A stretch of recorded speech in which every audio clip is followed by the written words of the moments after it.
మామూలు లేదు భయ్య. ఇక్కడ క్రౌడ్ ని చూస్తే అర్థమవుతుంది రేపు మన థియేటర్ దగ్గర ఎలా బ్లాక్ జరగబోతుందో. మామూలు ఉన్నది ఇప్పుడు ఏం జరుగుతుందో.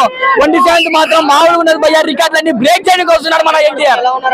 తండ్రి చెప్పాల్సిన అవసరం ఏ భయ్యా, మన అన్ననే. ఆ తండ్రి కొడుకుల అన్న తమ్ముల మనకి ఏమీ అవసరం లేదు. అన్న కనబచ్చాడా అన్ననే చాలు. అవతల ఎంతమంది ఉన్నా కానీ అన్ననే అన్ననే అన్ననే. జై ఎన్టీఆర్. షార్క్ ఫైట్ మాత్రం మామూలుగా లేదు భయ్యా. ఒక్కొక్క ఎలివేషన్ ని చూస్తుంటే కురటన్న ఏం ప్లాన్ చేశాడో ఏం ప్లాన్ చేస్తాడో మనకి తెలిసిపోతుంది. అన్న మాత్రం వద్దు వద్దు అన్నప్పుడే అన్నతో కట్టి పట్టించారు. ఇప్పుడు అన్న కట్టి పట్టుకొని వస్తున్నాడు. మ్యూజిక్ గురించి చెప్పాల్సిన అవసరం లేదు భయ్యా. మామూలు కొట్టలేదు మ్యూజిక్. అనిరుద్ భయ్యా మామూలు కొట్టలేదు.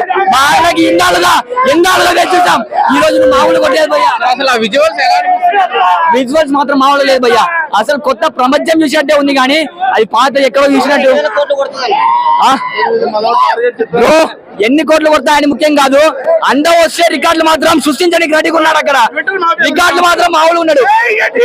ట్విట్టర్ గురించి చెప్పాలంటే, ట్విట్టర్ మాఫియా వల్ల చెప్పాలంటే, ట్విట్టర్ వల్ల అన్న ఫ్యాన్స్ వల్ల అనిరుద్ధ్ వచ్చి కొట్టాడు బీజిఎం, అనిరుద్ధ్ వచ్చి కొట్టాడు మ్యూజిక్.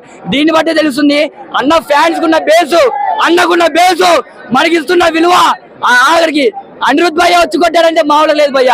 సినిమా అందరం చూద్దాం. సెప్టెంబర్ 27 అందరం చూద్దాం. ఇటు చేద్దాం. వీళ్ళకైతే ఒకటి చెప్పండి. సో కొంతమంది అంటే ఆచార్యలాగా ఉందని ఫస్ట్ ట్రోల్ చేశారు. బ్రో మనకి ఇవన్నీ తెలీదు. మనకు తెలిసేది అన్నను మాత్రమే. అన్నని చూస్తే ఏ రికార్డులు వచ్చాయని ఏ రికార్డులు పోయినా మనకి పని లేదు. అన్న వచ్చాడా బరిలోకి దిగుతాడు. వద్దన్నప్పుడే కత్తి పట్టించాడు. ఇప్పుడు కత్తి పట్టుకొని మరి వస్తాడు.